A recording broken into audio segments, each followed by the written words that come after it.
Hello നമസ്കാരം. തലൈവർ തമ്പി തലൈമേൽ തിയേറ്ററിൽ എനിക്ക് മിസ്സായ ഒരു സിനിമയാണ്. ഇപ്പോഴാണ് കാണാൻ കഴിഞ്ഞത്.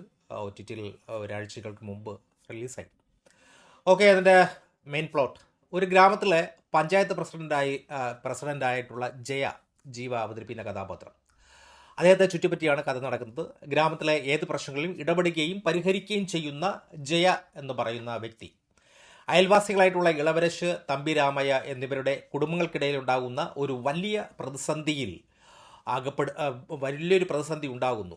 ഇളവരശിൻ്റെ മകളുടെ കല്യാണം നടക്കുന്ന അതേ ദിവസം തമ്പി രാമയ്യയുടെ അച്ഛൻ മരണപ്പെടുകയാണ്. മുഹൂർത്തം നടക്കുന്ന അതേ സമയം തന്നെ ശവഘോഷയാത്ര നടത്തുമെന്ന് തമ്പി രാമയ്യ വാശി പിടിക്കുന്നു. രണ്ട് കുടുംബങ്ങളുടെയും ഈഗോയും ശത്രുതയും കാരണം വഷളാകുന്ന ഈ സാഹചര്യത്തെ പഞ്ചായത്ത് പ്രസിഡന്റ് എങ്ങനെ കൈകാര്യം ചെയ്യുന്നു എന്നതാണ് സിനിമയുടെ മെയിൻ പ്ലോട്ട് എന്ന് പറയുന്നത്. ഇത് ഒരു തമിഴിൽ നിർമ്മിക്കപ്പെട്ട ഒരു മലയാളം ശൈലിയിലുള്ള ഒരു സിനിമ. മലയാള സിനിമയുടെ പശ്ചാത്തലത്തോട് വളരെയധികം സാമ്യമുള്ളതായി നമുക്ക് തോന്നുന്നുണ്ട്. ഗ്രാമീണ ജീവിതത്തിലെ ഈഗോയും അനാവശ്യമായിട്ട് ഗോസിപ്പുകളും എങ്ങനെ പ്രശ്നങ്ങൾ സൃഷ്ടിക്കുന്നു എന്നാണ് ചിത്രം ചർച്ച ചെയ്യുന്നത്. ഇതിൻ്റെ ആക്ടിങ് നോക്കുമ്പോൾ നമ്മുടെ ഇതിൻ്റെ സംവിധായകൻ നമ്മുടെ മലയാളിയാണ്.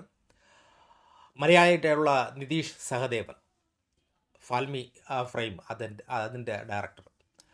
മലയാള സിനിമകളിലെ തനിമയും ഇതിൻ്റെ നാച്ചുറാലിറ്റിയും തമിഴ് സിനിമയിൽ കൊണ്ടുവരുന്നതിൽ ഒരുപക്ഷെ സംവിധായകൻ വിജയിച്ചു എന്ന് തന്നെ പറയാം.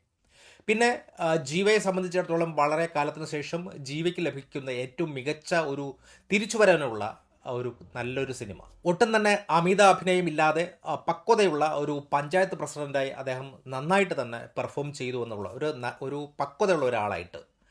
അതോടൊപ്പം തന്നെ തമ്പി രാമയ്യ, ഇളവരശ്, അവർ ശത്രുക്കളായി എത്തുന്ന ഇവരുടെ പ്രകടനം, സിനിമയുടെ ജീവൻ തന്നെ അവർ തന്നെയാണ്. തമ്പി രാമയ്യയുടെ കോമഡികളും ഇളവരശിൻ്റെ സ്വാഭാവികമായ ദേഷ്യ പ്രകടനങ്ങളും ഒരുപക്ഷെ നമ്മളെ നന്നായിട്ട് തന്നെ രസിപ്പിക്കുന്നുണ്ട്. പിന്നെ പ്രാർത്ഥനാനാഥൻ, ജെൻസൺ, ദിവാകരൻ തുടങ്ങിയവരും തങ്ങളുടെ വേഷങ്ങൾ വളരെ മനോഹരമാക്കാൻ ശ്രമിച്ചിട്ടുണ്ട്. പിന്നെ ഹീറോയിസമോ വലിയ ആക്ഷൻ രംഗങ്ങളോ നായികയുമായിട്ടുള്ള പ്രണയഗാനങ്ങളോ ഇല്ലാതെ തന്നെ ഒരു പരീക്ഷണ ചിത്രമായിട്ട് വേണം ഇതിനെ കാണാൻ വേണ്ടി. ഇത് തമിഴിൽ ഗംഭീരമായി വിജയിച്ച സിനിമയാണ്.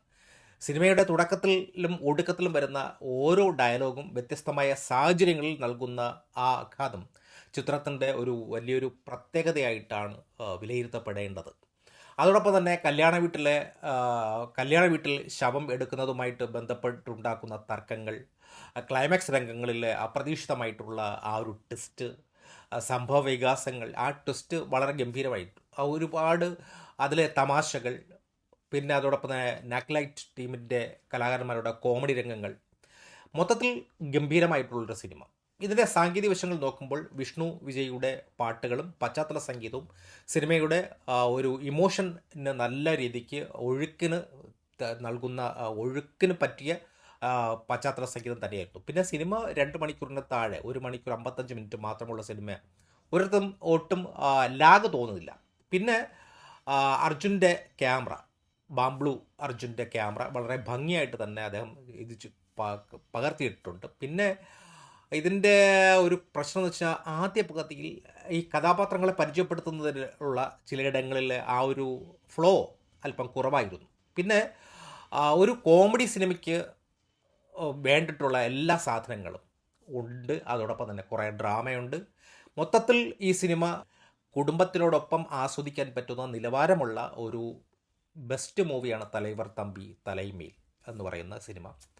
ഒരിക്കലും ഇത്തിരി അല്പം കോമഡിയൊക്കെ ഉള്ളത് കൊണ്ട് തന്നെ ഇത് നല്ല രീതിക്ക് വർക്കൗട്ടാവും. മലയാളിക്ക് പ്രത്യേകിച്ച് വർക്കൗട്ടാവും. കാരണം മലയാളി ആർട്ടിസ്റ്റുകൾ ഒരുപാട് പേരുണ്ട്.